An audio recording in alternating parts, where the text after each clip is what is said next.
네, 안녕하십니까. 헬로 에브리원 구텐탁. 오랜만에 뵙습니다. 오랜만에 뵙고요. 이렇게 온라인에서 뵙는 건 오랜만인데요. 지금 이제 여러분이 연력학을 다 끝내고 이제 광학 파트에 들어서게 됐습니다. 광학 파트에 들어섰고요. 시험 범위로서는 네 번째 중에 두 번째 단원이 되겠습니다. 앞서서 지금 이렇게 판서가 미리 다 되어 있는데요. 판서가 미리 다 되어 있는데 일단 사진을 띄워줄 겁니다. 사진 띄워줄 테니까 그 사진 보고 이제 판서를 하면 되겠습니다. 유의할 점은 뭐냐면 여기 이렇게 다 빈칸이 있어요. 빈칸. 이렇게 다 빈칸이 있기 때문에 여러분이 그냥 다 적지 말고 이 빈칸 뚫어져 있는 거 대충 글자 수 유의하면서 직접 적어줄 수 있도록 합시다. 이 빈칸은 수업 때 다 채워 나갈 거니까 이렇게 알고 있으면 좋겠어요. 그리고 두 번째로 이미 월요일, 화요일, 수요일에 수업을 들었던 학생들 같은 경우에는 요 선생님이 영상을 이렇게 다 챕터별로 나눌 테니까 그 본인들이 수업 진도 어디까지 들었는지 필기되어 있는 거 한번 찾아보고 그 다음에 나머지 들으면 되겠습니다. 자, 그러면은 이제 제대로 한번 나가보겠습니다.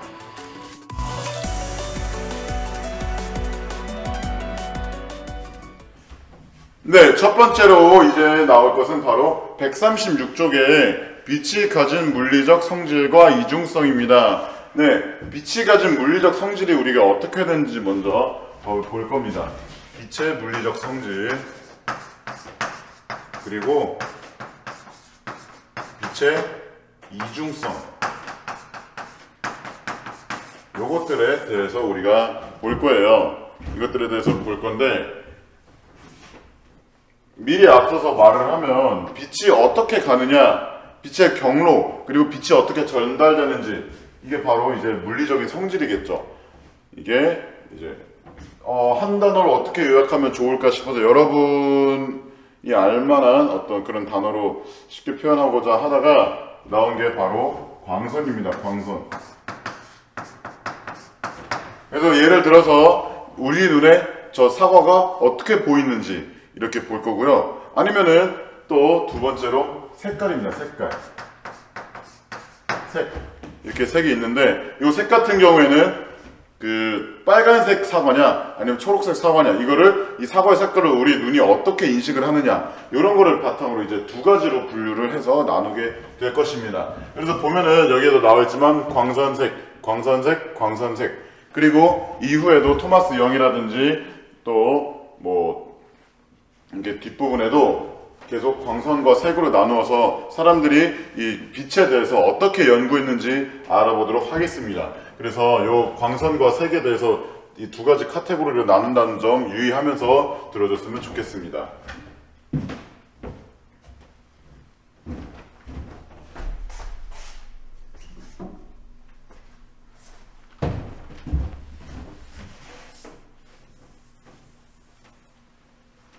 네.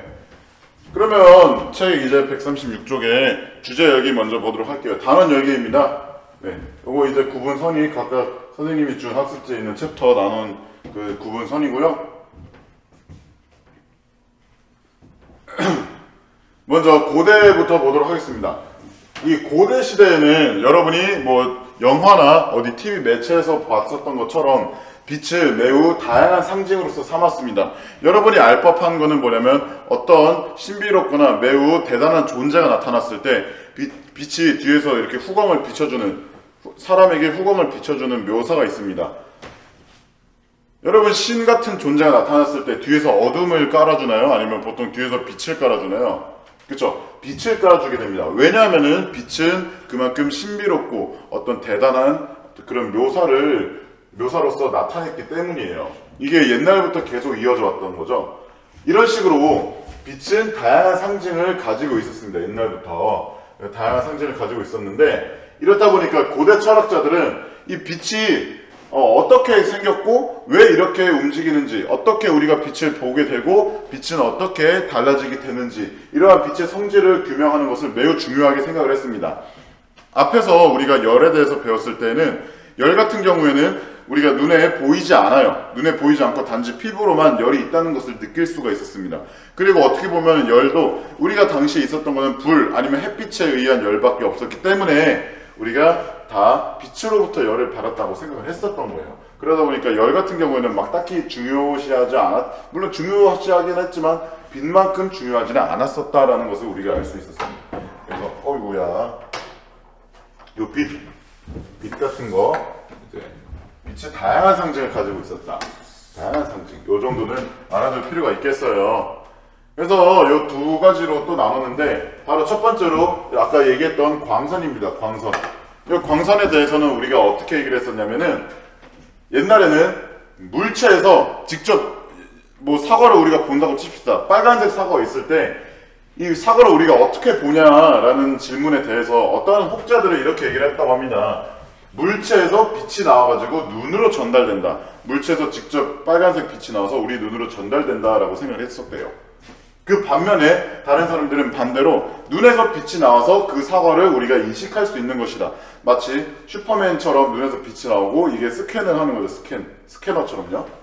이렇게 이 두 가지 방법으로 우리가 고대 사람들이 이렇게 두 가지 방법으로 어느 정도 갑론을박을 했었다는 그런 기록이 있었다고 하네요. 뿐만 아니라 색깔 같은 경우에는, 색의 경우에는 이 빨간색의 사과가 어떻게, 왜 빨간색이냐라고 했을 때 어떤 사람들은 빨간색이라는 것은, 사과가 빨간 이유는 그 사과의 고유한 속성이기 때문이다 라고 얘기를 했었다 합니다. 고유한 속성. 반면에 다른 사람들은 아니다, 원래 사과는 그냥 어떠한 형태가 있는데 그 형태가 우리 눈에 들어오면서 이게 빨간색이구나 하고 우리 눈으로 들어오는 과정에서 빨간색처럼 인식이 된다라고 생각을 했었던 거예요. 그래서 이렇게 눈으로 들어오는 과정에서 나타나는 현상이다라고 생각을 했었다 합니다. 들어오는 과정에서 나타나는 현상, 이렇게 볼 수가 있겠어요.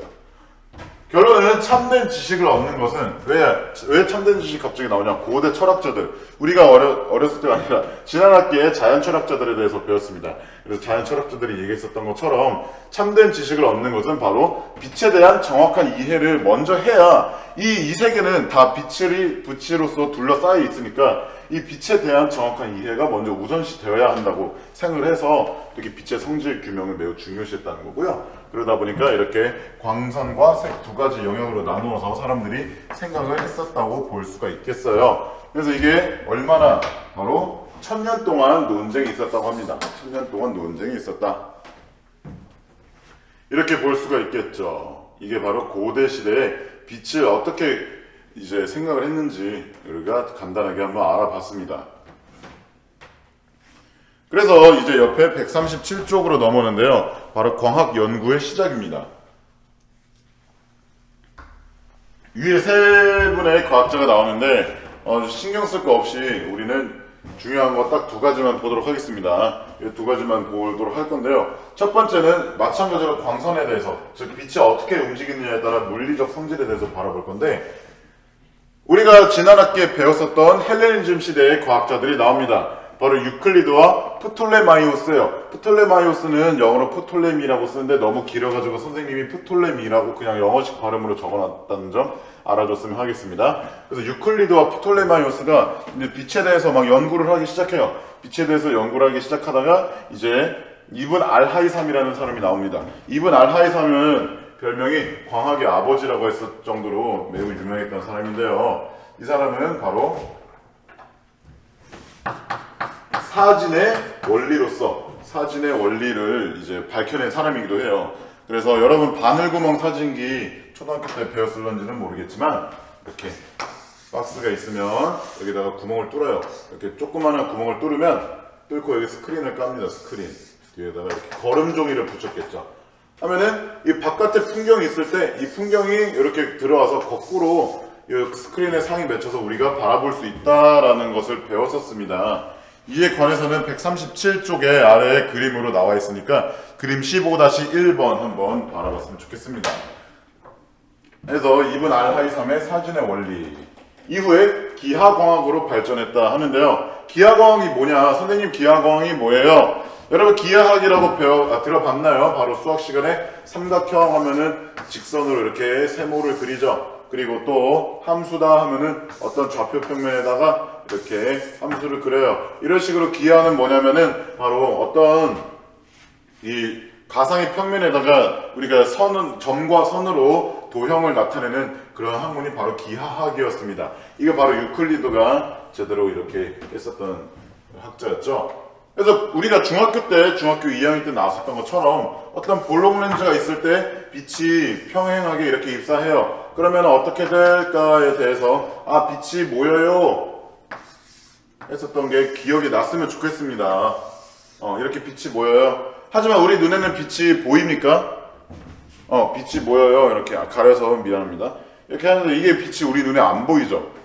즉 다시 말해서 이 안 보이는 걸 갖다가 직선으로 표현한 거예요. 이게 바로 이 빛을 기하학으로 표현했기 때문에 이를 기하광학이라고 이렇게 얘기를 합니다.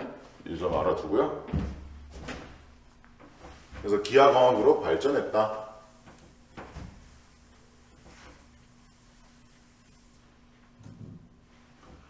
그 다음에 두 번째로 이제 색입니다. 색 같은 경우에는 또 그 아저씨가 나와요. 바로 아리스토텔레스입니다. 아리스토텔레스의 색채이론인데 이 색채이론 같은 경우에는 뭐냐면은 간단하게 표현을 해서 책에는 안 나와 있으니까 그냥 참고만 하세요. 바로 고유한 색깔과 겉보기 색이 있다. 본질색과 고유한 색이 바로 본질색이에요. 이 세상은 색이 두 가지 종류가 있는데 바로 본질색과 겉보기 색으로 나타나 있다. 그래서 선생님 사과는 어떻게 봐요? 사과 빨간색으로 보여요. 이 빨간색은 왜 그러냐? 이 사과의 고유한 색이기 때문에 사과의 본질색이다. 이렇게 표현할 수가 있겠습니다. 두 번째로 겉보기 색은 뭐예요? 겉보기 색은 뭐냐면 바로 무지개를 흔하게 이제 무지개를 생각하면 되는데 예시로 무지개 같은 경우에는 밝을 때는 그대로 무지개색으로 보이죠. 하지만 밤에 여러분이 무지개를 본 적이 있나요? 없죠. 그러니까 무지개는 실제로 고유한 색을 지니지 않고 이 밝을 때만 나타나는 어떤 특유의 색깔이다 해서 겉보기 색입니다. 반면에 본질색 같은 경우에는 사과는 이제 빛이 어두워져도 완전 깜깜한 게 아니라 어두워져도 어느 정도 빨간색으로 보이죠. 이게 바로 본질색이라는 건데 이런 아리스토텔레스의 주장이 언제까지? 바로 17세기까지 이렇게 왔다는 거예요. 17세기까지. 이게 중요한 포인트입니다. 이 색채이론이 무엇이냐라기보다는 아리스토텔레스의 영향력이 바로 17세기, 다시 말해서 1600년대는 갈릴레이가 살던 세대예요. 그때까지도 계속 이어져 왔었다는 겁니다. 우리가 지난 학기에 역학혁명과 천문학혁명, 즉 그 지동설과 천동설을 하면서도 아리스토텔레스의 그 철학이 16세기까지 이어졌다 했는데 이 광학 색채이론 같은 경우는 그보다 더 오래, 한 100년 정도 더 오래 17세기까지 이어져 왔었다는 것을 우리가 이제 확인할 수가 있어요. 그만큼 오랫동안 영향을 끼쳤다는 겁니다. 그래서 이렇게 광선과 색. 이 정도로 이제 과학혁명이 일어나기 전이 아니라 과학혁명 이전, 좀 데카르트도 있으니까 과학혁명 이전은 좀 그렇고 그냥 이제 옛날에 광학이 어떻게 생겨났는지 간단하게 봤는데요. 우리가 중요하게 볼 거는 뭐냐면은 바로 이븐 알 하이삼이라는 사람이 이제 사진의 원리라는 것을 알아내고 그 다음에 이게 바로 기하광학으로 발전했다는 점입니다. 두 번째로 아리스토텔레스의 이제 색채이론이 언제까지 17세기까지 영향을 끼쳤다. 이 두 가지 사실은 좀 알아줬으면 좋겠어요. 일반적으로 여기 같은 경우에는 막 중요한 게 없기 때문에 이제 여러분도 알겠지만 이 책 뒤에 보면은 데카르트, 뉴턴, 하이먼스, 그리고 토마스 영, 그리고 마지막으로 헤르츠와 아인슈타인까지 나오게 됩니다. 요 정도 같은 경우는 이미 단원 열기 그리고 앞부분이기 때문에 간단하게 알아봤으면 되겠고요. 그 다음에 이븐 알하이삼과 그리고 아리스토텔레스의 색채이론이 17세기까지 영향을 미쳤다. 요 정도만 충분히 봐도 됩니다. 알았죠? 이렇게 됐고요. 그 다음에 볼 사람이 바로 데카르트입니다. 오늘 하는 것 중에 그렇게 중요하진 않지만 그래도 어느 정도 바라볼 필요가 있는 학자예요. 왜요? 바로 영향력이 엄청났던 사람이기 때문입니다. 어떤 영향력이 있었어요? 그거는 이따가 뒤에 바로 나오게 될 거예요. 데카르트 같은 경우에는 우리가 지난 학기에 대해서 배웠지만 연역 추론을 강조했던 사람입니다. 연역 추론을 강조했고요. 그 다음에 두 번째로 아리스토텔레스의 의문점을 가졌던 사람입니다. 그래서 우리가 역학혁명 했을 때 배웠었던 것처럼 데카르트도 이 아리스토텔레스와 프톨레마이오스의 그 천문학 이론에 대해서 어느 정도 좀 약간 반대하는 그런 뉘앙스를 가지고 있었죠. 그래서 데카르트만의 철학을 펼쳤었는데, 마찬가지로 빛에 대해서도 아리스토텔레스에 대해 의문을 가졌기 때문에, 그래서 이는 빛에 대한 연구로 연결이 됩니다. 그러면서 뭐를 발견했냐면 바로 굴절 법칙이라는 것을 발견했습니다. 요거는 필히 알아두어야 돼요. 어떤 거냐, 어떤 거인 정도까지는 그냥 참고하면, 이거 뭐 간단해요. 여러분이 중학교 때 이제 그 물속에 빛을 입사시켰을 때 어떻게 가요? 그래, 입사각을 세타라고 합시다. 여러분 이제 고등학생이니까 세타라고 써도 되겠죠? 이 굴절각은 세타랑 같을까요? 아니면 다를까요? 다르다면 클까요? 작을까요? 정답은 바로 이 굴절각 세타 프라임은 세타보다 작게 됩니다. 그래서 빛이 공기에서 물로 입사할 때는 입사각보다 굴절각이 더 작다라는 게 바로 이 굴절 법칙인데요. 이는 이미 앞서서 스넬이라는 사람이 먼저 밝혀내게 됩니다. 그래서 스넬의 법칙이라고 이미 있어서 이제 데카르트의 굴절 법칙이라고는 따로 말을 하지 않아요. 이미 스넬의 법칙이라고 쓰고, 여러분이 물리 1, 물리 2 가면은 어차피 또 배우긴 배웁니다. 그래서 여기 이 굴절 법칙이 무엇이냐까지는 안 다루고, 단지 아리스토텔레스에 대해서 의문을 가지고 빛에 대한 연구를 하면서 굴절 법칙을 발견했다 정도까지는 충분히 알아둘 필요가 있겠죠.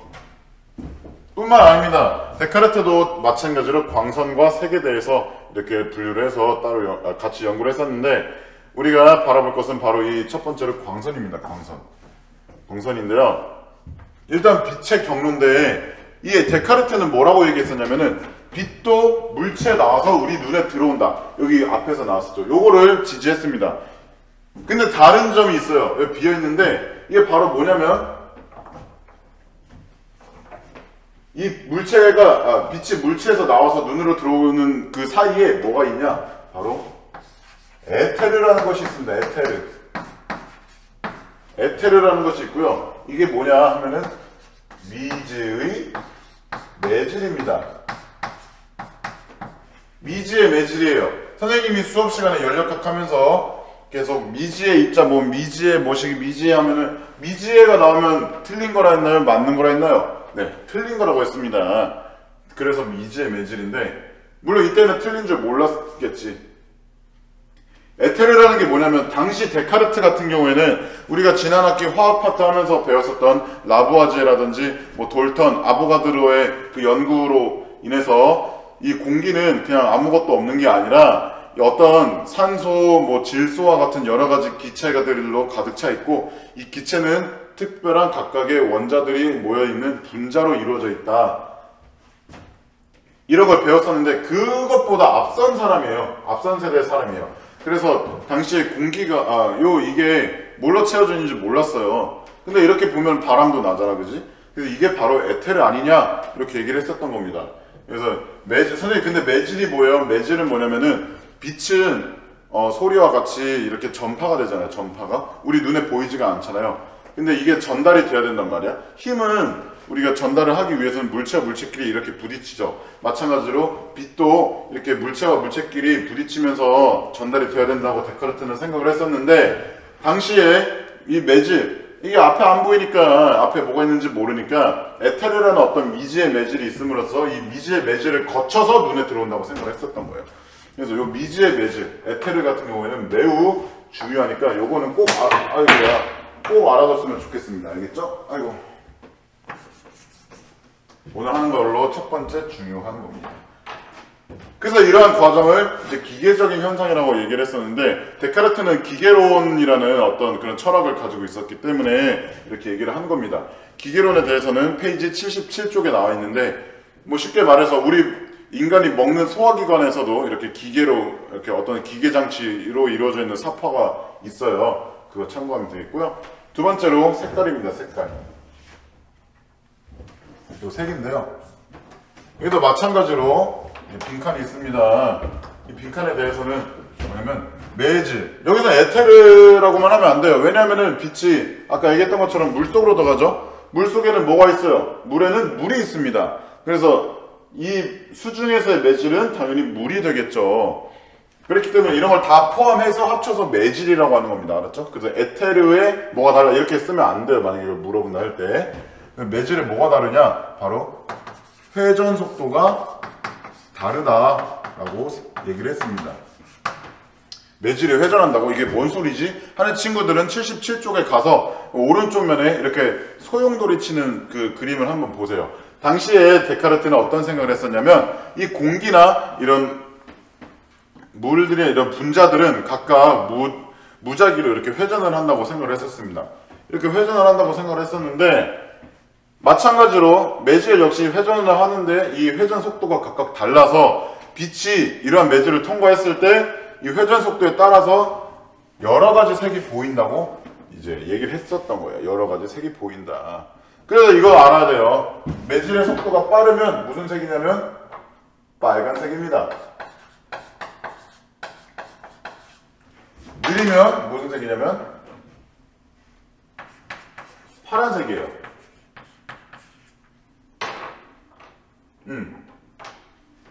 빨가면 빨간색, 느리면 파란색 이렇게 알면 되겠는데 그래서 빛이 지나갈 때 매질의 속도가 빠르면 이렇게 빨갛게 보이고 느리면 빨간색이 아니라 파란색 쪽에 가깝게 보인다. 이렇게 되겠습니다. 선생님 이것도 꼭 외워야 돼요. 그냥 이렇게 보세요. 그냥 빨라서 빨강, 빠빨 요거 하나만 알아두면은 파란색은 당연히 반대가 되겠죠.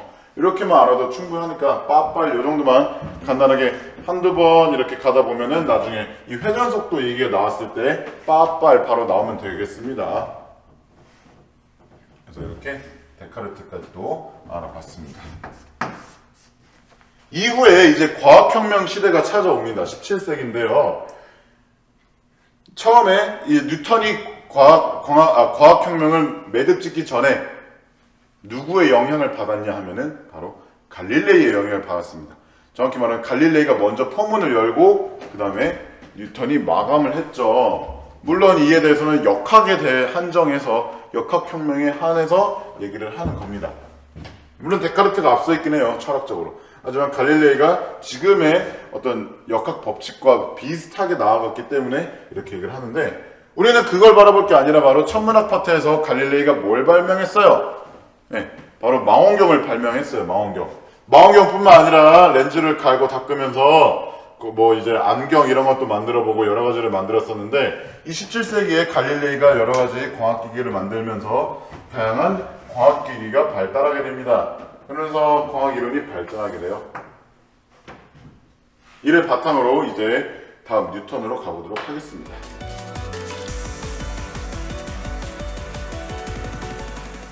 네, 뉴턴입니다. 뉴턴.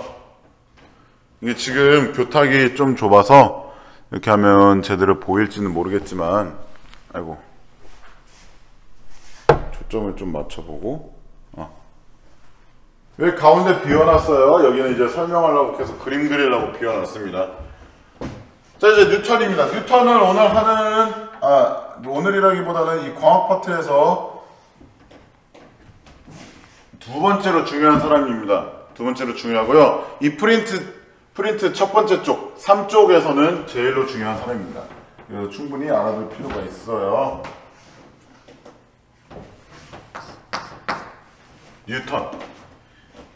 뉴턴은 누구의 영향을 받았냐면 갈릴레이요. 그거는 역학이고요. 여기 이제 빛의 광학에 대해서나 아니면 기본 철학 어렸을 때부터 공부했던 사람은 바로 데카르트였습니다. 데카르트. 파란색으로 써볼까요? 요약해서 D의 영향이라고 할게요. 데카르트에서 D에게 영향을 받았다. 그래서 마찬가지로 빛이 물체에서 나와서 우리 눈으로 들어오는데 무엇을 통해서 들어오냐? 우리가 앞에서 했었던 바로 에테르를 거쳐서 우리 눈에 들어온다고 생각을 했습니다. 우리 눈에 들어온다고 했는데 빛이 에테르를 통과해서 작은 입자로 간다. 이거 아니에요. 알겠죠? 작은 입자로 간다가 아니라 이제 빛이 에테르를 거친다라는 걸 그냥 표현한 겁니다. 그래서 빛은 뭐냐? 데카르트에는 따로 언급이 안 돼 있는데 바로 빛은 작은 입자라고 얘기를 했습니다. 우리가 여기서 알아야 될 건 뭐냐면 미지의 입자가 아니라 어떤 특정하게 작은 입자라고 따로 이렇게 설명을 했어요.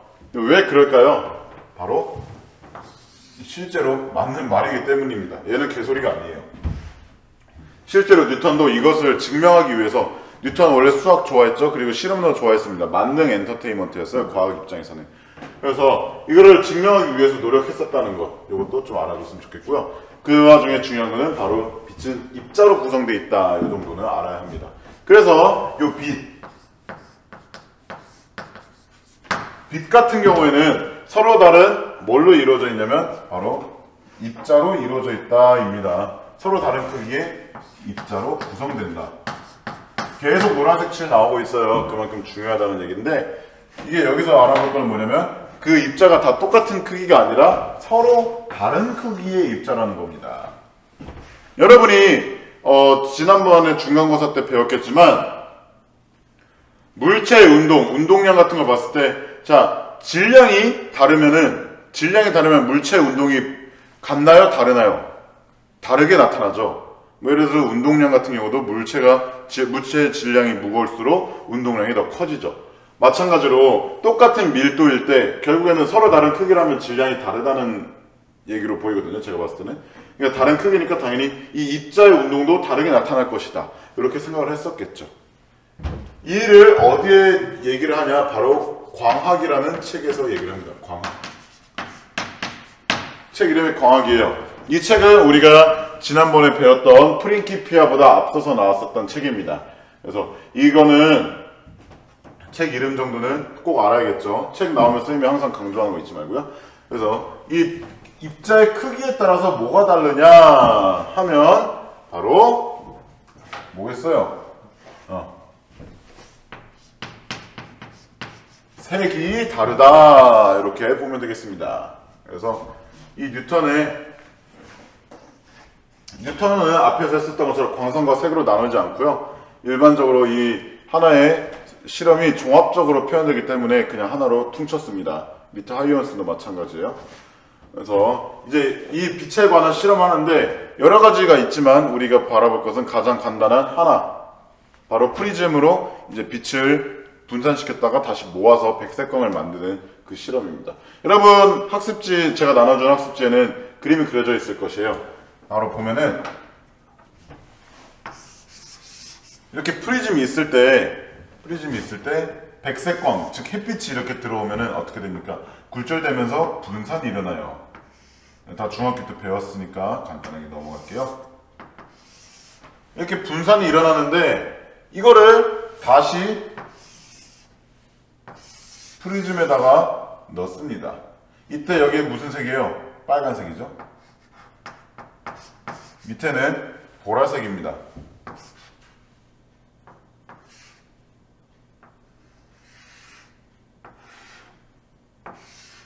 여튼 뭐 이런 식으로 그림이 좀 이상한데, 사실 여기에다가는 실제로는 이렇게 안 돼 있고 이 사이에다가 골록 렌즈를 넣어서, 그럼 어떻게 돼요? 빛이 다시 모이죠. 빛이 이렇게 모여요. 그 다음에 이 프리즘을 똑같이 넣습니다. 똑같이 넣으면 이렇게 다시 합성이 되겠죠. 여기에서는 분산이 있고 여기서는 합성이 일어나겠죠. 여러분 책에서는, 여러분 학습지에서는 제가 이 볼록 렌즈가 없고 그냥 프리즘 두 개로 이렇게 겹쳐져 있는 거를 그림으로 넣어놨었는데 상관없어요. 그리고 이 실험 과정 꼭 외우지 않아도 돼요. 줄의 실험은 중요하지만 뉴턴의 실험, 이 과정 자체는 어차피 책에 없기 때문에 실험 그 과정 자체보다는 이따 배울 결론이 더 중요합니다. 대신에 내가 말하고 싶은 건 뭐냐면 바로 이렇게 실험 과정에서 햇빛이 프리즘으로 들어왔을 때 처음 프리즘에서는 분산을 시키면서, 이건 우리가 다 흔히 알고 있는 무지개색으로 나타나게 한 거예요. 이 무지개색을 다시 거쳐서, 이제 이 과정은 없으니까 생략할게요. 이 거쳐서 프리즘으로 다시 들어가면은 이게 빛이 어떻게 되냐? 합성이 된다는 겁니다. 합성이 되면서 다시 원래 빛인 백색광으로 돌아가게 됩니다. 백색광으로 돌아가고요. 여기 들어갈 말은 안 보일 수도 있으니까 말할게요. 분산, 합성 이렇게 됩니다. 사람들은 이렇게 빛을 프리즘에 투과시키면은 빛이 무지개색으로 나타나기 때문에 당시에는 형광등이 없었어요. 당시 형광등이 없고 햇빛이 그나마 우리가 낮에 볼 수 있는 그런 빛 중에 하나였기 때문에 또 말고는 불밖에 없죠. 그래서 이 무지개색으로 나타나는 걸 보고 이 프리즘은 뭐예요? 유리기둥이에요. 유리기둥. 단순한 유리기둥인데 사람들이 이런 현상을 보고서는 이거 프리즘은 그냥 빛이 무지개색으로 나타나게 바꿔주는 어떤 신기한 마술 장치가 아닐까? 분산 장치가 아닐까? 이렇게 생각을 했었던 겁니다. 하지만 뉴턴이 이렇게 거꾸로 했을 때도 됐었던 것을 보여주면서 프리즘은 분산 장치가 아니다라는 것을, 어떤 특정한 장치가 아니라는 것을 일깨워줍니다.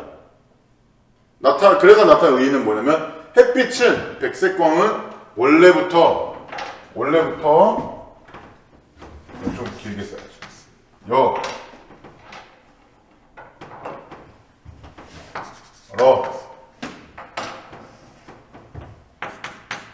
색, 여러 가지 색으로 구성되어 있었다.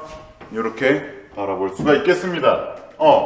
선생님 이 위에랑 아래랑 차이가 뭐예요? 그러니까 다시 말하면 프리즘은, 옛날 일반적인 상식으로는 프리즘은 그냥 여러 가지 색으로 보여주는 어떤 특이한 물건 이렇게만 생각을 했었는데, 그게 아니라 이 프리즘은 그냥 단순한 도구일 뿐이고 원래부터 햇빛이 여러 가지 색으로 구성되어 있기 때문에 얘는 단지 분산시켜서 그 원래 본질을 보여줬었던 것이다. 이렇게 보면 되겠어요. 중요한 거는 뭐냐면 바로 이 빛은 원래 여러 색으로 구성되어 있다. 요게 이제 핵심 포인트가 되겠습니다. 요 결론 꼭 알아주길 바라겠습니다.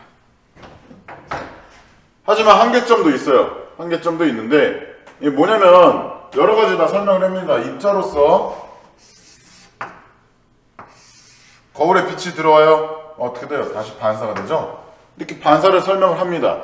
또한 뿐만 아니라 여기가 물이라고 치면 굴절도 돼요. 굴절.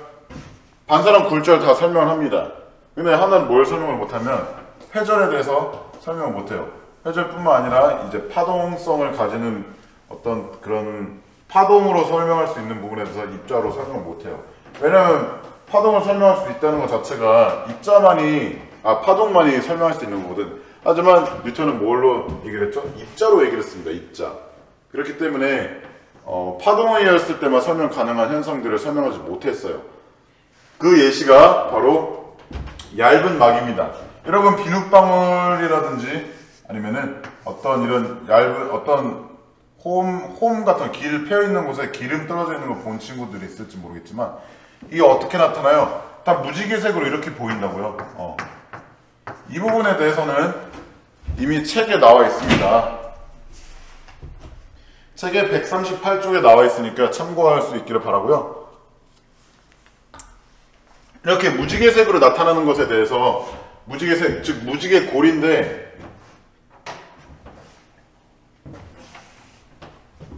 이 얇은 막, 물리학 용어로서는 박막이라고 합니다. 박막이라고요. 이 얇은 막의 무지개고리, 이 영어로 뉴턴 링이라고 합니다. 실제로 이런 무지개고리를 설명하지 못했어요. 이런 반증을 누가 했냐면 얇은 막의 고리뿐만 아니라 뭐 여러 가지 이제 변칙 사례가 있는데, 로버트 훅하고 이따 배울 하이언스한테 반증을 당한 겁니다. 하지만 그럼에도 불구하고 어떻게 했어? 뉴턴이 당시에 지위가 엄청 높았다고 맨 첫 시간에 얘기를 했죠. 즉 다시 말해서 이제 명성빨로 덮어버렸어요. 야, 네가 나보다 대단해? 네 말이 많다는 거 어떻게 증명해?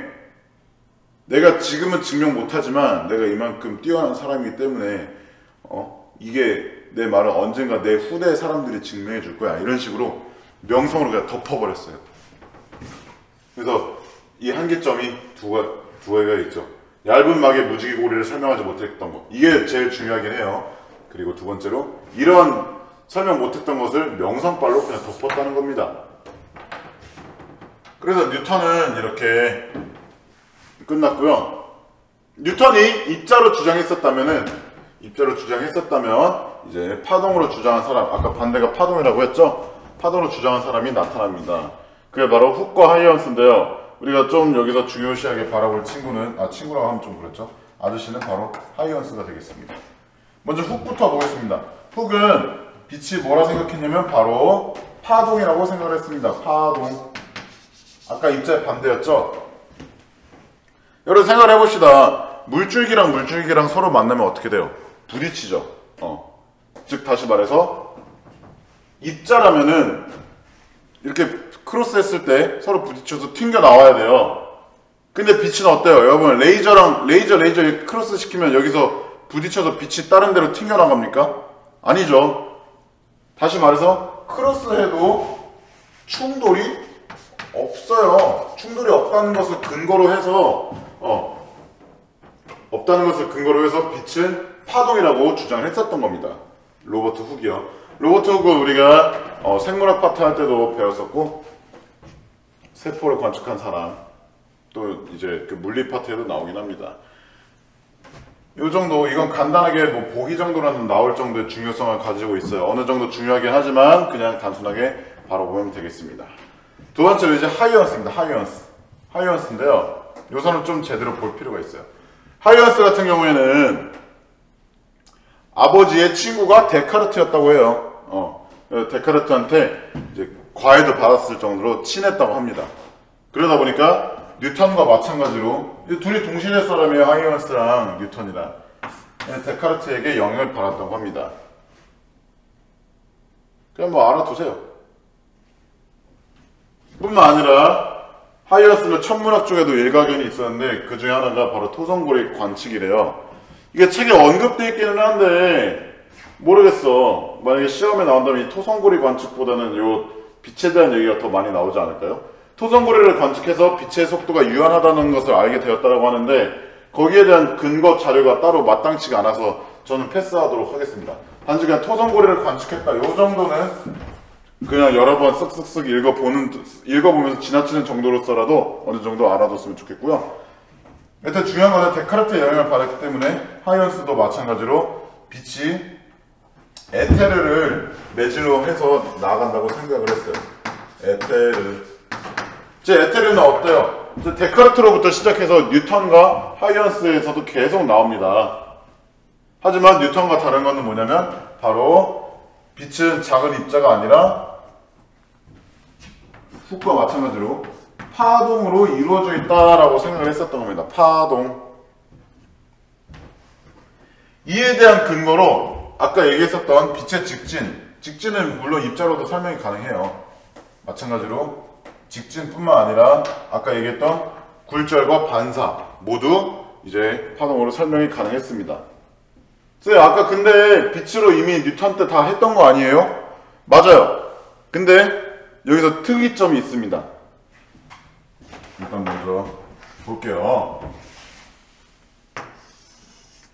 여러분이 소리를 할 때, 중학교 때 소리에 대해서 배울 때 이미 했던 거지만 어떤 파동이 이런 좁은 틈을 지나게 되면은 파동이 이렇게 있어요. 파동을 다른 색으로 표시해볼까? 이렇게 파동이 지나가요. 파동이 이렇게 지나갔을 때 좁은 틈을 만나게 되면은 이게 다 만약 이게 입자라면은 벽으로 가면 당연히 튕겨서 나올 것이고 벽 사이로 가면 그냥 직진은 하겠죠. 그죠? 근데 그게 아니라 이 물결파와 같이 이런 파동들은 이 좁은 틈을 이렇게 지나면서 구면파 모양으로 원 모양으로 파동이 퍼지게 됩니다. 이렇게요. 이걸 뭐라 하냐면 회절이라고 합니다. 회절. 여러분 모건할 때 모건이 아니라 저거 뭐야 왓슨과 크릭의 DNA 이중나선 구조 사진 볼 때 보면은 유전자 X선 회절 사진이 있어요. 그 바로 이렇게 좁은 틈이 회절되는 것을 보고 우리가 왓슨과 크릭이 분석을 한 건데 이게 바로 회절 현상입니다. 이것은 오로지 파동에서밖에 일어나지 않아요. 오로지 파동에서밖에 일어나지 않는 파동만의 특유의 고유한 성질 중에 하나입니다. 근데 이게 빛을 좁은 틈에 쐈을 때도 이렇게 회절이 된다라는 것을 얘기를 했어요. 그래서 보면 직진 굴절 반사를 설명할 수 있었지만 뿐만 아니라 회절 역시 설명할 수가 있었다. 회절 역시 오케이. 오케이예요. 회절 역시 오케이다. 그래서 이런 것들을 바탕으로 뉴턴한테 같이 동시대 사람이니까 뉴턴을 좀 비판한 것도 있고 한데, 뉴턴한테 아까 얇은 막과 같이 이런 반증 사례를 여러 가지를 던졌어요. 야, 이런 거 있지 않냐? 이거 어떻게 설명할래? 이렇게 던졌는데 아까 얘기했던 것처럼 이렇게 뉴턴에게 대항했음에도 불구하고 명성에 묻혔습니다. 뉴턴의 명성에 묻혔어요. 그래서 지몬미 상태가 되었죠. 그래서 우리가 뉴턴과 하이언스를 바라보면서 이 뉴턴 오늘 했던 것 중에서 중요하다고 했고요. 그 다음에 빛은 입자로 구성되어 있다라고 주장을 했었습니다. 이를 바탕으로 한 실험이 바로 프리즘 실험이었었는데, 프리즘 실험은 다른 것보다도 이 햇빛은 원래 여러 가지 색으로 구성되어 있다. 빛은 여러 가지 색으로 구성되어 있다라는 거, 그게 이제 포인트고요. 또 아까 크기에 따라서 색이 다른데, 이게 결국 햇빛은 뭐겠어? 서로 다른 크기의 입자로 구성되어 있는 여러 가지 크기의 입자들이 다 모여서 햇빛을 만든다라고 생각을 했었겠죠. 이에 대한 한계점은 바로 얇은 막의 무지개 고리를 설명하지 못했었다라는 점이 바로 한계점이었었고요. 훅에 들어와서는 훅은 그냥 뭐 크로스에도 충돌이 일어나지 않기 때문에 파동이라고 생각을 했었다. 이 정도가 되겠지만 덧붙여서 이 하이언스도 중요하다 했습니다. 뉴턴하고 같이 세트예요, 세트. 그래서 토성고리를 관측했다. 이 정도 그냥 알아만 두면 되고, 이 빛이 뭐를 전달해? 에테르를 통해 전달되는데 마찬가지로 파동이라고 생각을 했었고요. 파동이다. 그래서 직진굴절 반사뿐만 아니라 파동에서만 나타나는 회절 역시도 설명할 수 있었다. 한계점은 이 뉴턴하고 겹치지만 명성발로 서로 덮고 덮이는 관계였었다는 점이에요. 일단 여기까지 이렇게 알아봤고요. 그 다음에 뒷면으로 넘어가도록 하겠습니다.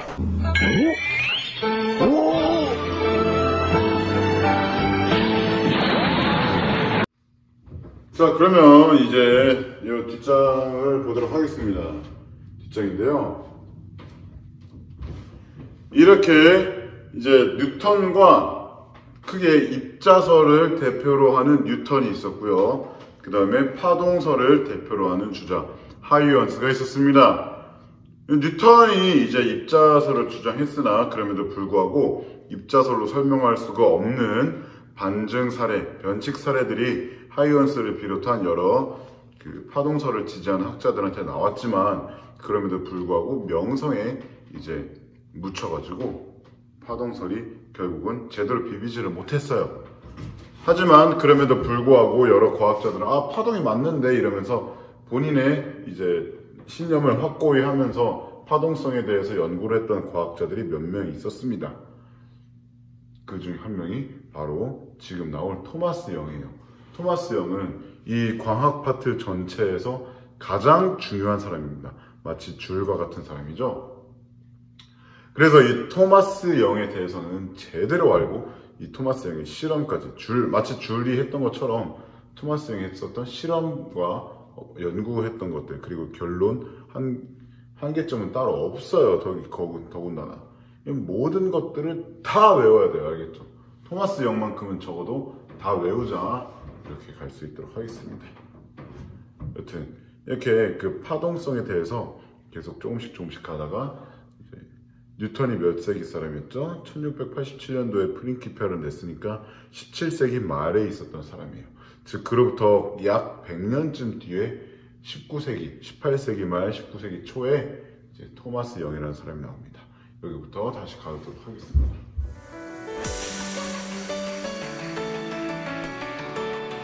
19세기 초입니다. 19세기 초에 이제 사람들이 아까 얘기했었던 빛의 파동성에 대해서 연구를 계속 진행을 꾸준히 했습니다. 그러면서 뭘 발견했을까요? 바로 이 입자설에 대해서 변칙 사례를 계속 발견하게 됩니다. 연식 사례. 뭐 이제 러커토시 우리 1단에서 배웠었던 러커토시와 같이 서로 반대편 이론의 보호막을 줄일 수 있는, 보호막을 수정하게 할 수 있는 그런 변칙 사례가 다수 발견되어 그 중에 제일 유명한 게 바로 토마스 영의 파동성 연구입니다. 먼저 그 앞에 있어서 토마스 영부터 제대로 보도록 하겠습니다. 토마스 영 오늘 하는 것 중에서 제일 중요한 사람입니다. 그래서 이렇게 알고 갈 수 있도록 합시다. 토마스 영입니다. 아까 얘기했던 것처럼 색과 광선 이 두 가지에 대해서 이게 다 볼 건데요. 이제 색 같은 경우에는 광선에 비해서는 덜 중요하기 때문에 색도 중요해요. 색도 중요한데 광선보다는 덜 중요해서 이제 색을 먼저 보도록 하겠습니다. 여기에서는 이 사람은 이제 눈의 색상 인식에 대해서 연구를 했대요. 우리가 아까 맨 앞에서 했었던 우리 색깔은 우리 눈에 어떻게 보일까 했었던 거 있죠. 그거를 아리스토텔레스가 색채 이론으로 발전시켜서 17세기까지 영향을 미쳤고, 그 17세기에 이제 데카르트가 색채 이론을 변형시킨 게 아니라 새로운 색채 이론에 대항해서 매질의 회전 속도에 따라서 다르게 나타난다라고 이렇게 주장을 했었다고 하죠. 그럼에도 이제 그러고 나서 또 여러 색깔에 대한 이론이 연구가 되다가 토마스 영은 직접 눈이 색상을 어떻게 인식하느냐 요거 자체를 연구하게 됩니다. 여러분이 이미 뭐 다른 시간에 배워서 알겠지만 빛이 우리 눈의 전구예요. 이렇게 전구가 빛나면 빛이 우리 눈에 어떻게 돼요? 들어오죠. 우리 눈에 이렇게 들어오면 어떻게 돼요? 우리 눈에 망막이 있습니다. 망막. 이 막막에 상이 맺힌다고 우리가 중학교 때 배웠습니다. 여기에서 이제 원뿔세포라 하죠. 이 원뿔세포들이 있는데 이 원뿔세포들이 각각 빛의 삼원색, 빨간색, 초록색, 파란색 이 세 가지로 분포를 해서 각각의 그 세포들이 빨간색이 얼만큼 분포해 있고, 여러분 미술이나 컴퓨터 그림판 같은 거 다뤄본 친구들 알겠지만 어때요? 0부터 200까지 이렇게 0부터 200, 0부터 200, 0부터 200 RGB가 각각 조절되어 있는 것처럼 우리 눈도 이제 빨간색 얼마, 초록색 얼마, 파란색 얼마 이렇게 이제 각각 세포마다 인식하는 그 반응 값이 달라서 그 색을 인식한다고 이제 연구를 했다 합니다. 그래서 다시 보면 망막에는 삼원색 RGB겠죠? 이 RGB에 대응되는 뭐가 있다고요? 이 RGB에 대응되는 신경세포가 존재한다고 했습니다. 신경세포 존재. 이 신경세포가 존재를 해가지고 이게 신경세포가 뭐냐면 바로 우리가 흔히 말하는 여러분은 뭐라고 배웠는지 모르겠어요. 아마 배우긴 배웠는데 저거는 배울 때 원추세포라고 배웠던 걸로 기억합니다. 틀릴 수도 있어요. 아마 원추세포 맞을 거예요. 그래서 이 빛이 우리 눈에 들어오면 신경세포가 반응하여 빛을 인식하게 된다라고 주장을 했습니다.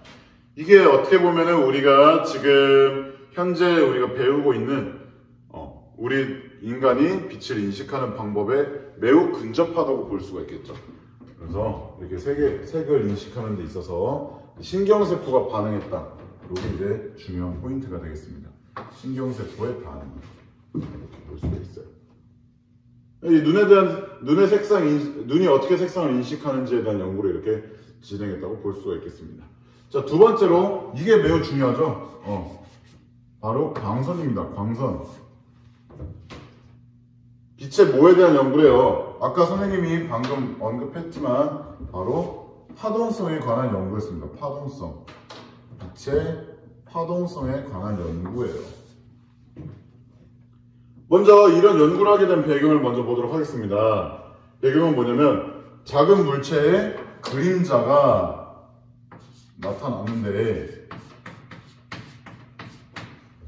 자, 여러분 한번 보세요. 형광등 밑에다가 직접 한번 해보세요. 형광등 이렇게 있을 때 손이 있다면 경계가 확실히 뚜렷하게 나타납니다. 뭐 이렇게 가까이 돼야겠죠? 종이도 가까이 되고 손도 가까이 되고. 근데 그게 아니라 약간 여기선 이제 책에선 작은 물체가 돼 있는데, 내가 봤을 때 작은 물체건 뭐건 간에 상관없이 만약에 빛이 입자라면 이렇게 들어올 때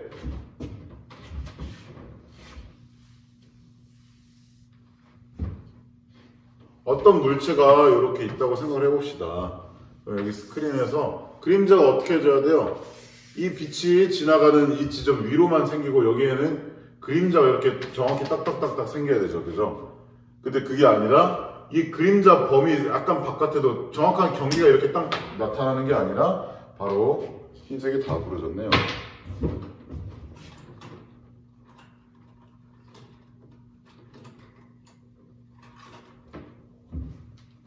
흰색이 바로, 검은색이 바로 나타나는 게 아니라 약간 이렇게 음영이 약간 그라데이션이 진다는 거죠. 그라데이션 이렇게. 직접 여러분이 그냥 지금 여러분 공부하는 곳에서 책 위에 손을 올려보세요. 그러면 그림자가 이렇게 지금 제 얼굴처럼 이렇게 딱 명확하게 나타납니까? 아니죠. 약간 경계면이 뿌옇단 말이에요. 경계 부분이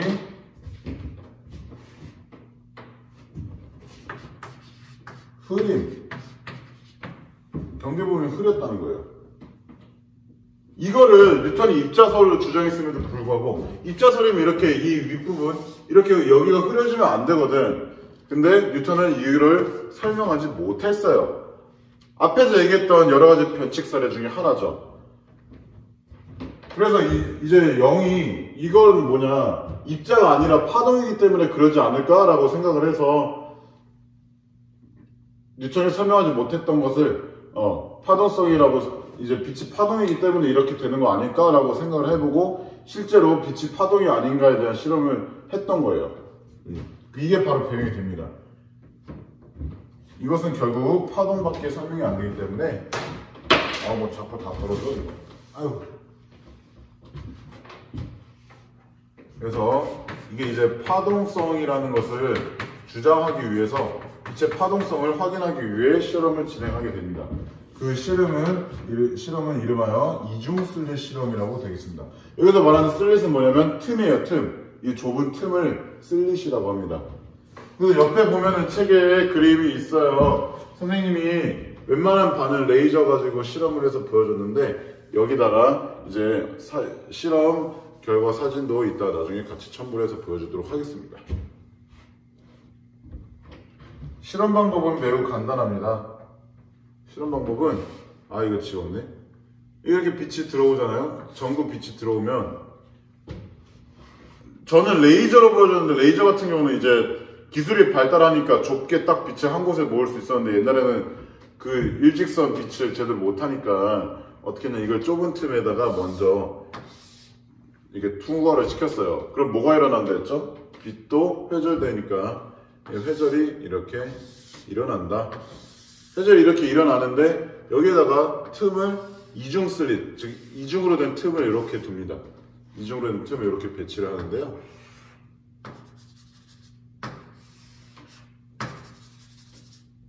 여러분 그림에 있으니까 간단하게 이렇게 묘사만 하겠습니다. 이렇게 파동이 구면파가 이렇게 지나가겠죠. 여러분 근데 파동을 보면은 보세요. 중학교 때 우리가 횡파를 배울 때 여기가 뭐라 했어요? 여기가 마루, 여기가 골이라고 했습니다. 골. 그러면 보세요.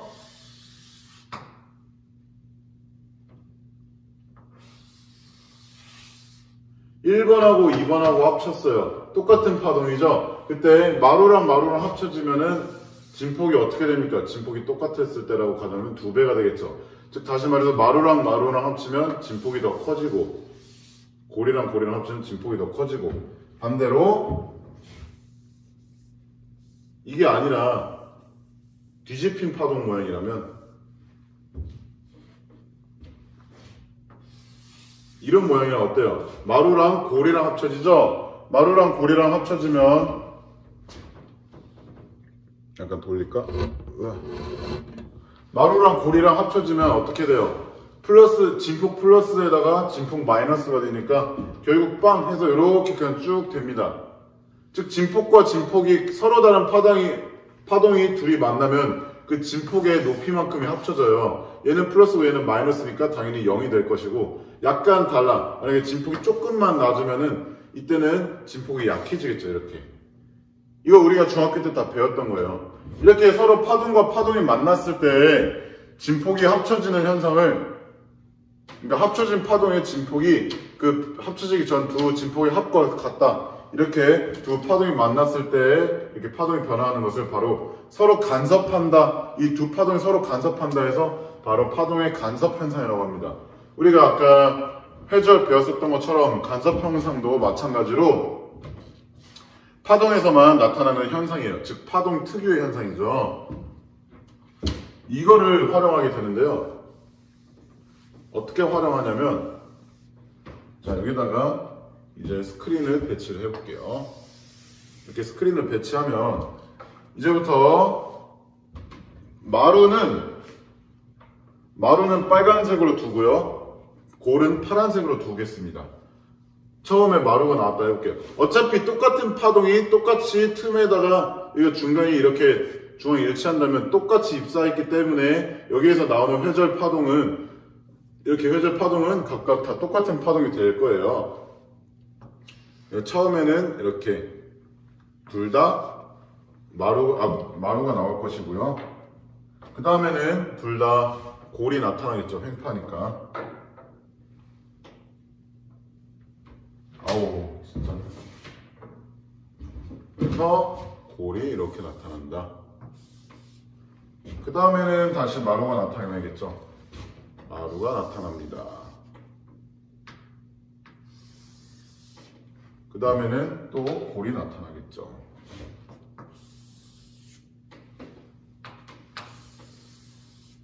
그 다음엔 또 어째? 또 마루가 나타나겠죠.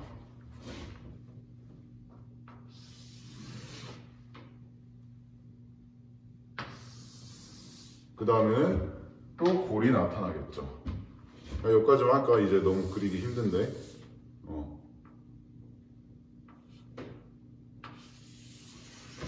아씨, 그림도 개판이 되고 있어요, 점점. 스크린이 여기 있다 하지 말고 조금 가깝게 여기쯤에 있다고 할게요. 스크린이 이쯤에 있다고 합시다. 그러면 보면은 이 닿았을 때 서로 인접하는 부분이 뭐가 있어요? 여기 좀 다시 지워졌으니까 다시 좀 그릴게요. 미안합니다. 이렇게 계속 뻗치겠지, 이렇게.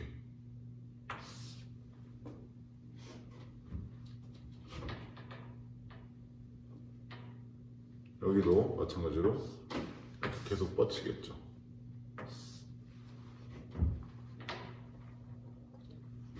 여기도 마찬가지로 이렇게 일어날 거고, 여기도 이렇게 일어날 겁니다. 선생님 너무 어지러워요. 네, 저도 어지러워요. 근데 미안합니다. 어쩔 수가 없어요. 자, 그러면 여기에서 이제 보면은 겹쳐진 부분을 보겠습니다. 여기를 한번 볼까요? 서로 다른 색이 겹쳐졌어. 즉 마루랑 고리랑 합쳐졌으니까 여러분 잘 안 보이죠? 내가 확대를 잠깐 해줄게요. 이야, 확대가 안 되나봐. 어쩔 수 없네. 그냥 둬야지 뭐. 자, 그러면 마루랑 고리랑 합쳐졌어요. 그럼 여기는 빛이 밝아지겠어요? 어두워지겠어요? 어두워지겠죠. 왜냐면 진폭이 약하니까. 그러니까 예를 들면은 요런 지점, 그리고 요런 지점, 이렇게 있겠어요. 그리고 마루와 마루 혹은 골과 골이 만나면 진폭이 어떤다 했어요? 더 커진다 했죠. 그래서 이런 곳은 진폭이 커진다. 이렇게 보면 결국 이게 어떻게 나타나냐면 결국에는 이렇게 빛의 세기를 이렇게 그래프로 나타냈을 때 약간 뭐 이런 식으로 돼요.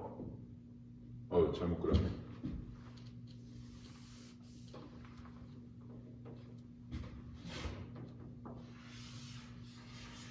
이런 식으로 돼요. 이런 식으로. 그래서 가운데가 가장 밝고 그 다음에 약간 어두워졌다가 다시 밝아졌다 어두워졌다 밝아졌다 어두워졌다 밝아졌다 어두워졌다 밝아졌다가 어두워졌다 이렇게 된다고요. 이게 바로 여러분 그 책 오른쪽에 있는 스크린 무늬가 어떻게 이게 옆으로 돼 있으면은 이렇게 줄무늬 모양으로 이렇게 되겠지. 안돼.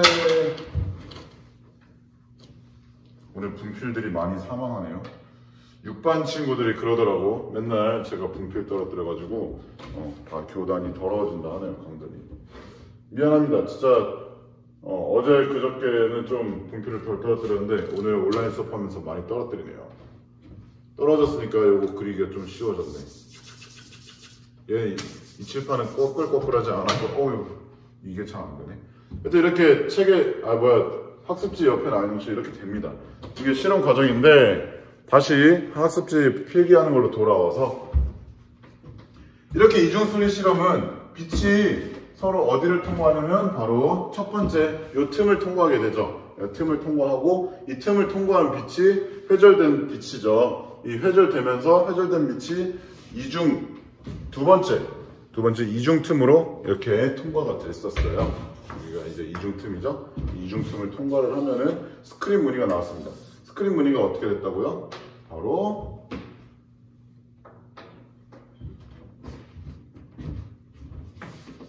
줄무늬 모양으로 나왔다. 줄무늬 모양으로 나왔다는 거예요. 줄무늬. 요거 이제 꼭 결과 알아두기를 바라겠습니다. 줄무늬 모양으로 나왔다. 그래서 결과를 보면은 스크린에는 밝고 어두운 무늬가 여기는 안 써져 있는데 반복적으로 줄무늬가 이게 여기가 아니라 여기로 들어가 있네요. 미안합니다. 줄무늬가 반복적으로 나타났다는 거예요. 이게 결국은 무슨 현상이냐? 바로 아까 방금 했었던 간섭 현상이 되겠죠? 간섭 현상.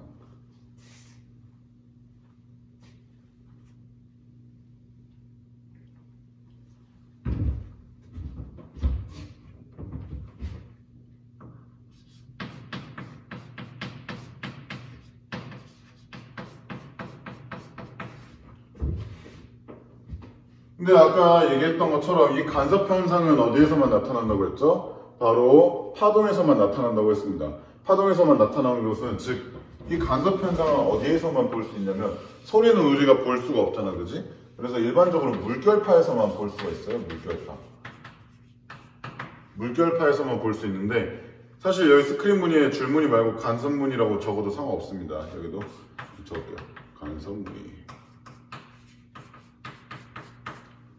이 물결파인데 물결파에서나 볼 수 있는데 빛으로도 이렇게 됐다는 거예요. 다시 말하면 결론입니다. 빛이 입자라면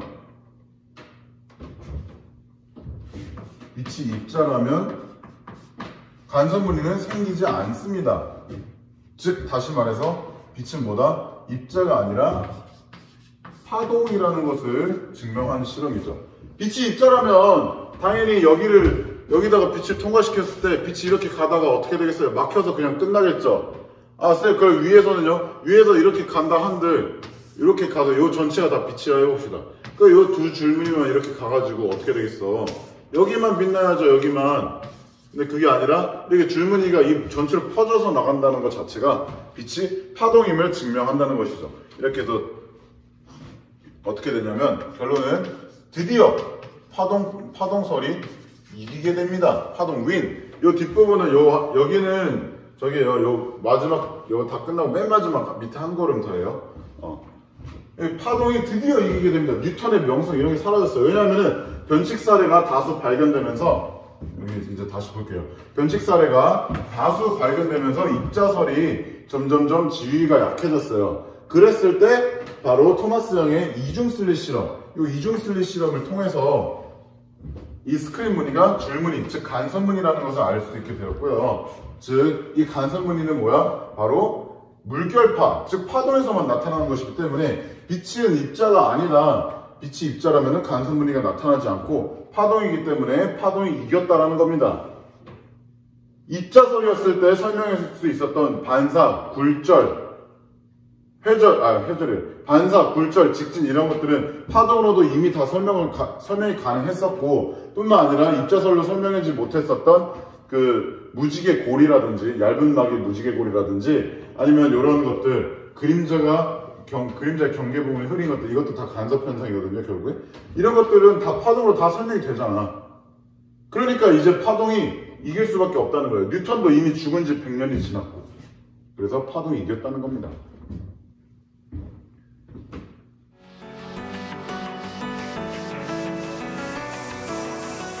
자, 이렇게 토마스 영 덕분에 파동설이 드디어 이길 수 있었다는 것을 알 수 있었는데요. 이러고 이제 시간이 지났습니다. 시간이 지나면서 맥스웰이라는 사람이 나타납니다. 제임스 맥스웰.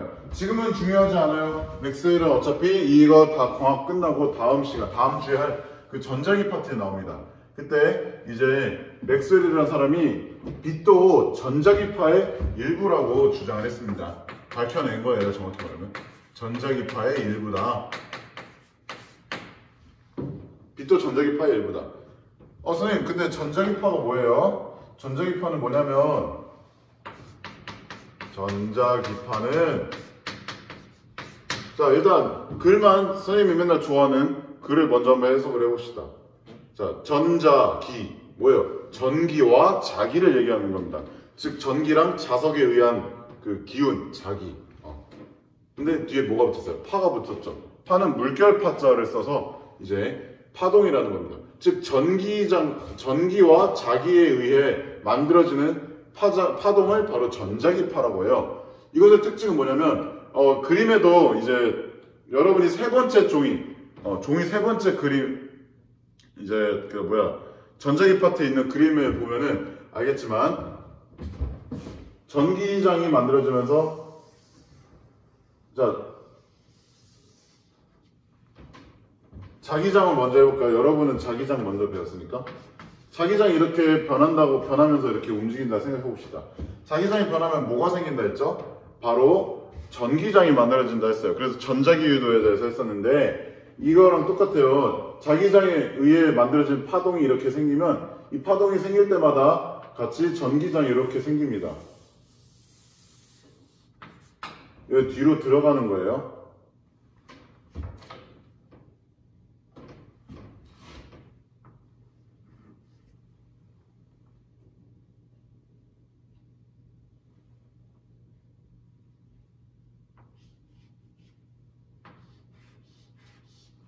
이렇게 뒤로 들어가는 거예요.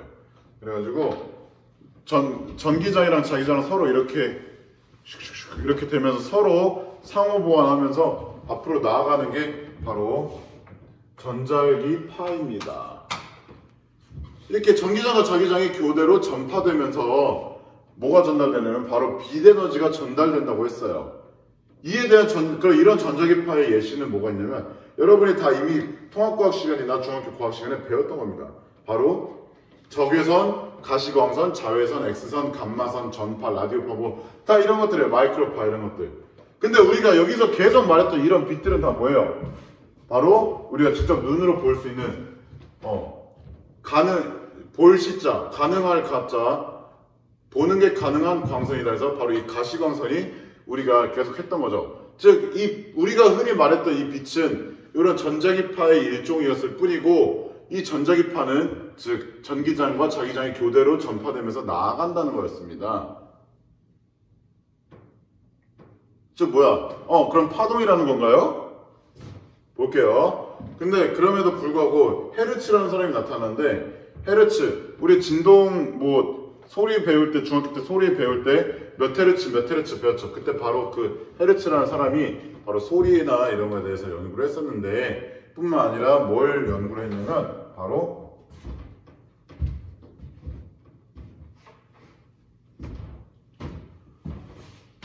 광전 효과에 대해서 광전 효과라는 실험을 최초로 수행하게 됩니다. 최초로 수행하게 됩니다. 하지만 최초로 수행한 게 끝이지 설명은 못했어요. 설명을 못했다는 단점이 있습니다. 광전효과가 뭐예요? 광전효과 여러분 이미 통합과학 시간에 배웠을 거예요. 바로 이제 책 그림에 나와 있지만 금속의 특정 진동수 이상의 빛을 쬐면 특정 진동수가 뭐냐? 바로 쉽게 생각해서 이 진동수가 짧을수록 점점 더 센 빛이거든요. 이제 그 스펙트럼에 대해서 배우면 알겠지만 자외선이 적외선보다 파장이 짧고 에너지가 더 큽니다. 즉 다시 말해 에너지가 센 빛, 보라색에 가까운 빛을 쬐면은 보라색 가까운 빛을 쬐면 금속으로부터 뭐가 튀어나오냐? 바로 전자가 튀어나옵니다. 전자가 튀어나오는 효과를 바로 광전 효과라고 합니다. 이 광전 효과가 왜 중요하냐면 생각을 해보세요. 이게 금속이야, 금속. 다 그림에, 이 학습지 그림에 있어요. 여기다가 뭘 쬐대? 빛을 쬐대요, 빛. 그러면은 빛이 이렇게 띡 들어와. 이 안에 금속이면 뭐가 있어요? 자유전자들 있죠, 자유전자. 자유전자들이 이렇게 있는데, 얘 어떻게 됐대요? 나갔어, 일로. 안녕 하고 나갔어요. 이게 전자 이렇게 밖으로 나왔어. 이게 파동으로 설명이 안 돼요. 파동으로 설명이 안 되는 거야. 즉 다시 말해서 헤르츠는 이제 이때 토마스 형 때문에 이 젊은이 아저씨가 파동성이 위인하게 만들었기 때문에 파동성으로 생각했던 헤르츠는 이걸 설명할 수가 없었어요. 즉 다시 말하면 파동으로는 설명이 불가하는 거예요. 뭘로 설명이 가능합니까, 여러분? 생각을 해봐. 바로 빛이 입자여야만 가능합니다. 예를 들어서 당구 같은 거 생각하면 되겠죠? 그러니까 똑 구슬치기. 똑 치면은 이 구슬의 운동 에너지에 의해서 다른 게 충돌하면서 튀어나오는 겁니다. 앞에서 로버트 훅이 서로 크로스되면 충돌해서 튀어나야 되지 않느냐? 그게 바로 이런 예시가 되겠죠. 이것도 해야 되네. 광전효과의 예시는 뭐냐면 광전효과는 그래서 이 빛을 쬐면은 전자가 튀어나오는 현상을 이용해가지고 바로 전류가 흐르게 됩니다. 이게 바로 우리가 통합과학 시간 때 배웠던 태양전지가 되겠죠. 태양전지.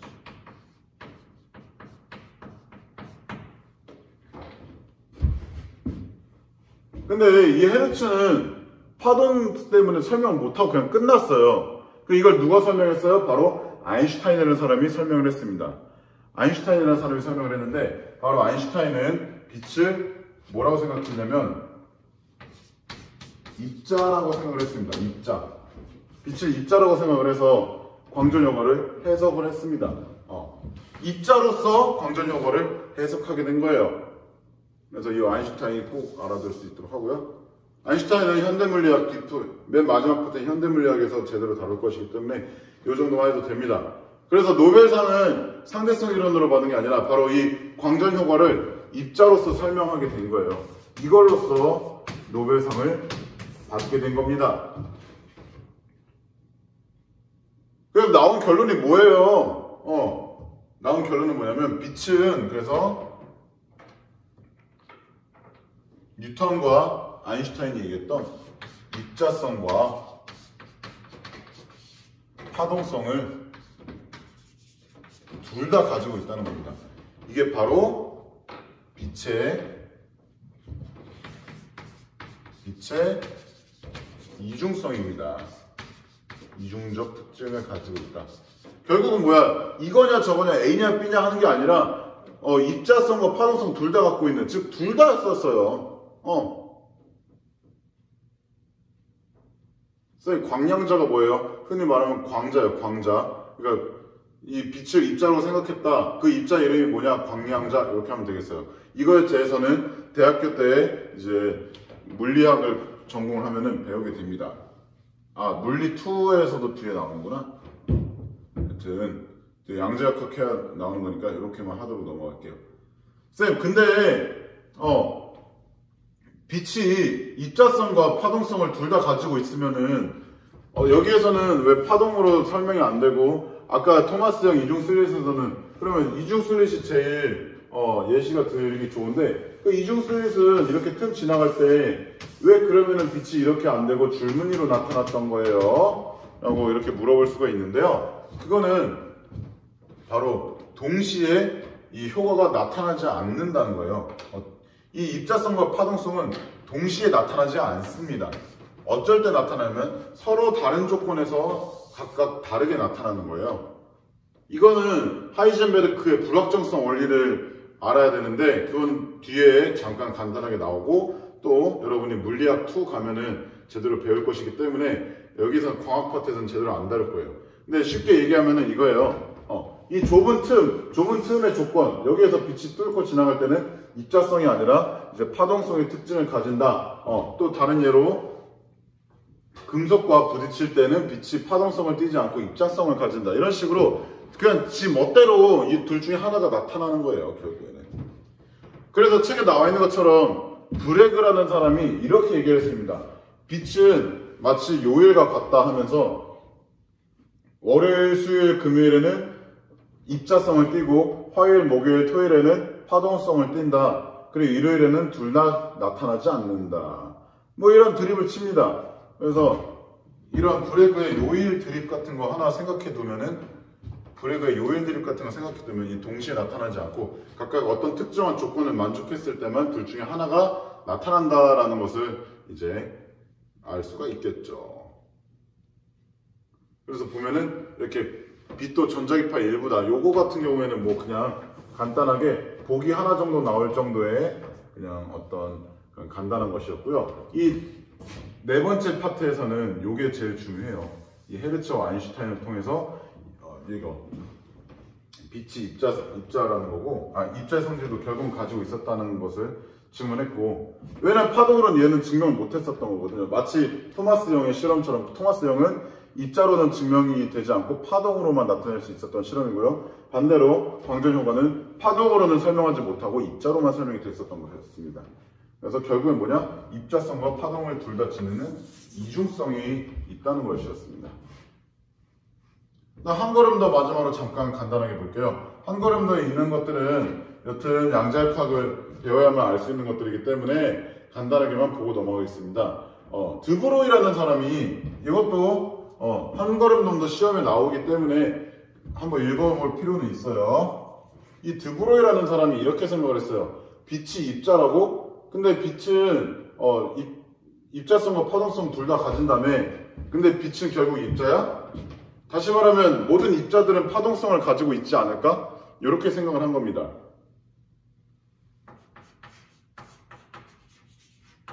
모든 입자는 파동성을 가지고 있지 않을까?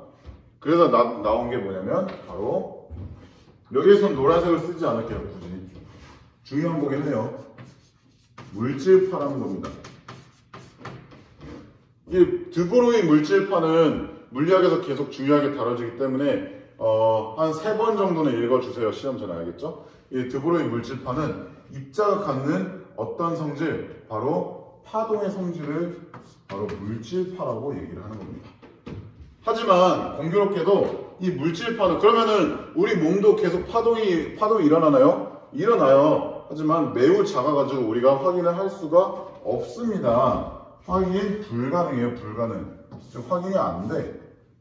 어쩔 때만 가능하냐면 우리 입자가 매우 작을 때, 즉 전자나 광자, 뭐 양성자, 중성자 같은 매우 작은 입자들에서만 나타나는 현상입니다.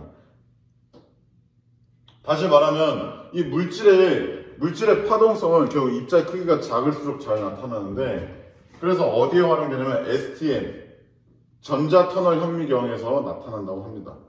전자 현미경, 주사 터널 현미경이라고 하는데 뭐 여튼 전자 현미경이라고 생각하면 돼요. 전자 현미경. 이런 거 예시 정도 하나는 꼭 알아두세요. STM.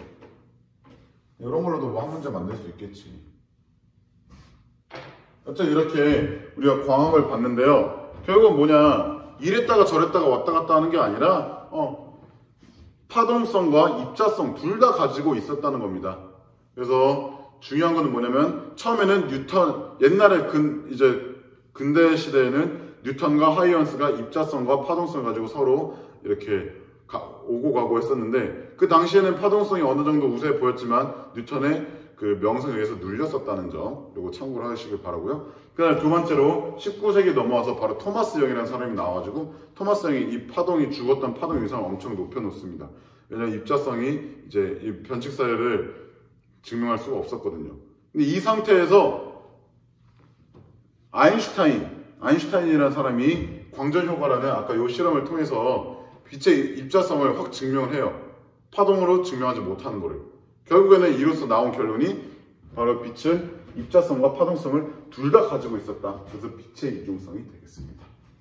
플러스로 드브로이는 빛뿐만 아니라 모든 물질들이 다 사실 파동성을 지니고 있는 것이 아닐까? 즉 입자성과 파동성이 아니라 입자 자체가 모든 입자가 다 파동성을 지니고 있는 것이 아닐까 하고 연구를 했는데, 연구를 하다 보니까 크기가 어느 정도 큰 입자는 파동성이 너무 낮아가지고 우리 눈에는 관측이 안 되는 거였고요. 매우 작은 입자만, 전자와 같은 매우 작은 입자만이 확인이 가능하다. 이거 왜 X 쳐져 있어? 매우 작은 입자만 확인이 가능한 거예요. 이거 X 아니에요. 매우 작은 입자만 확인이 가능하다. 이렇게 볼 수가 있습니다. 그 예시로 전자현미경 STM이었어요. 이거 STM에 대한 그림은 바로 책에 나와 있으니까 한번 확인해 볼 수 있기를 바라고요. 이렇게 오늘 전자기 아니라 광학 파트 끝났고, 다음 시간에는 이제 전자기 파트에 대해서 배울 겁니다. 총 영상 길이는 40분일 텐데 여러분이 이제 살살 넘기면서 보면 좀 50분으로 끝날 수 있겠죠. 왜냐면 이게 1차시, 2차시 합쳐져 있습니다. 자, 그러면 이렇게 끝내도록 하겠습니다. 고생했습니다.